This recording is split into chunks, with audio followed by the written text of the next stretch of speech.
Hey guys, hope you're all doing well.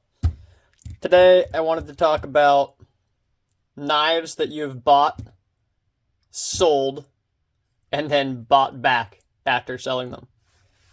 So first off, if this has ever happened to you, if you guys have ever bought a knife, sold it, and then bought it back again, and maybe even done that a couple of times, please let me know down in the comments below which knife it was and why. I would love to hear your story. I find that stuff super interesting. So, really, I've only done this once, and it just occurred recently. Before, I found it kind of difficult to really identify with how people would do that. I heard people do it on like YouTube and Blade forums and whatnot. They were always like, "Oh, I sold that and bought it back again," and blah de blah, back and forth. And I always just kind of, I don't know, I couldn't really identify with it because usually when I sell something, there is specific characteristics about it that I dislike, either functionally or aesthetically. And so usually I don't see much point in buying something back that I've already sold. Well, I guess I might as well rip the band-aid off. Yep, I bought back my zero tolerance 452 CF. Now this is not the exact one that I sold.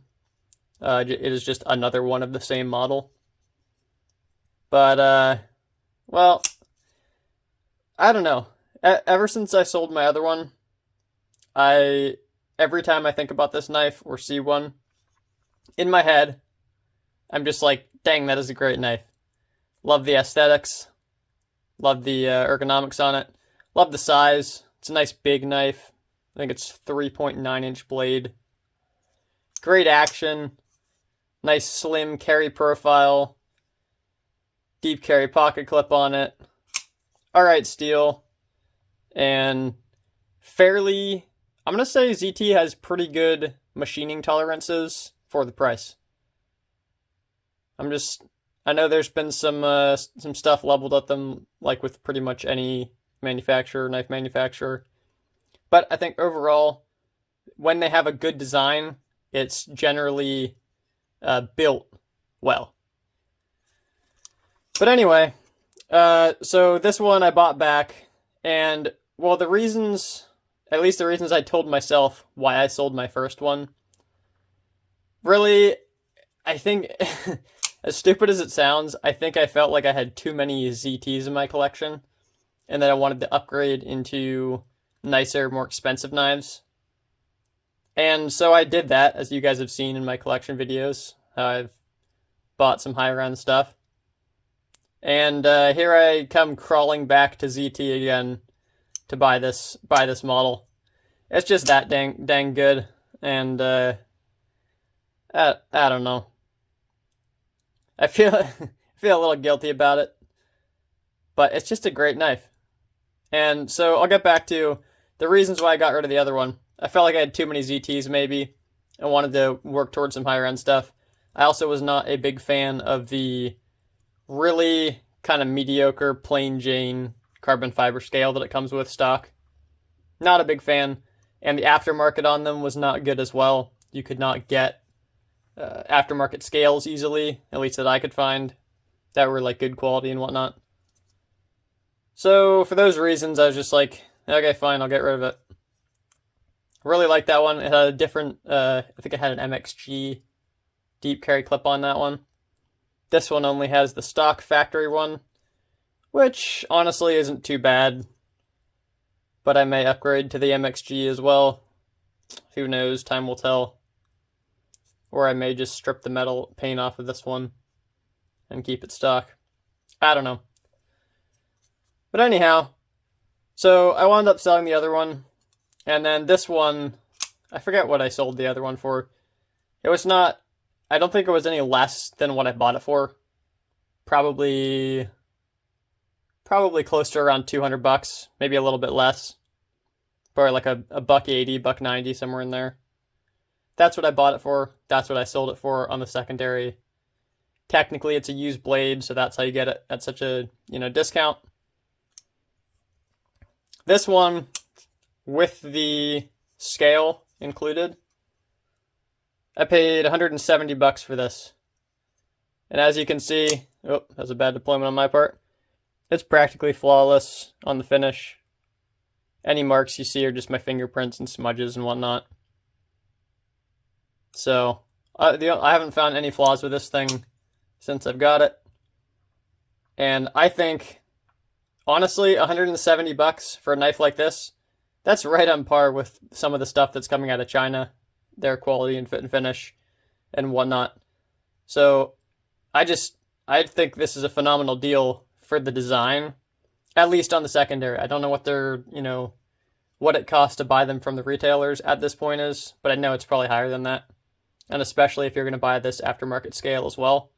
This one came with the scale, which was just an added bonus, and I really like it. It's just plain blue G10, and it's got that cool, technically it's not monkey edge, but it's got that frag pattern, just geometric squares.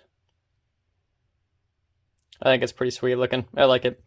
I've been getting more into texture. I feel like for a long time in my, knife collecting, I sort of would go towards stuff with smoother scales or whatnot. And these days I'm liking more textures. So I like that this one has a different texture than I have in any of my other blades. One little gripe I have about this scale is it has that stop pin showing through it, which I think is a little bit lazy. But overall, I don't think it messes too much with the aesthetics of the blade. Once again, really great action on this. I feel like they're fairly consistent with ZT's action and whatnot, and fit and finish, and so on. I did do the obligatory blue tape, painter's tape, roll, spine whack test to make sure that the lock was solid on this one. Because ZTs in the past have had difficulty with their lockup. Sometimes you can spine whack them, which honestly, I go back and forth. I don't think that's really a realistic test for knife lock strength. Like, I think when you're gripping the thing in regular use, it's going to be completely different than hands off the lock bar and trying to rattle it out of, like, battery. So, yeah, I don't know. But anyway, this one's all good. So that's a bit of a tangent. This one's all good. Super stoked to have this one back. Like I said, I really like the design, really like the size. Basically, I've got a couple other new knives in fairly recently, which you'll see in another video probably. But they were much more expensive knives than this, and I played with, carried for like a day or two, and then kind of put in the case, and I play with them every once in a while. This one, as soon as I got this in the mail, I put this thing right in my pocket, and it stayed in my back pocket, my back left pocket, for pretty much a whole week straight, which is ridiculous. Absolutely ridiculous for me. That doesn't happen. Like, my work knives pretty much stay the same, but not my fun knives. And this was a fun knife in my back left pocket, and I was pretty shocked by how long it stuck around and how much fun I had with it. I did use it. I know it doesn't look like it's all scratched up and whatnot. That's because I didn't cut anything that would damage the finish on it, and I did wipe it down before bringing it on camera in front of you guys. But did use this thing, really like it. Great for cutting sandwiches up and that sort of thing. And so yeah. Anyway, just wanted to show you guys off that. Really loving having this back in my collection. And I'd love to hear from you guys. Basically, same thing, if this has happened to you before, what knife it was, and or knives. I'm sure some of you guys, have been through a couple. And so yeah, let me know down in the comments. I'd love to hear from you guys. And I will see you guys in another video. Also, just figured I'd throw it out there while I'm still here. This is kind of like the ZT452's little brother, the 470. Great knife if you like smaller knives than this guy. I would like this one better than the 0450. And this is just a fixed blade that I made. Alright, see you guys later. Peace.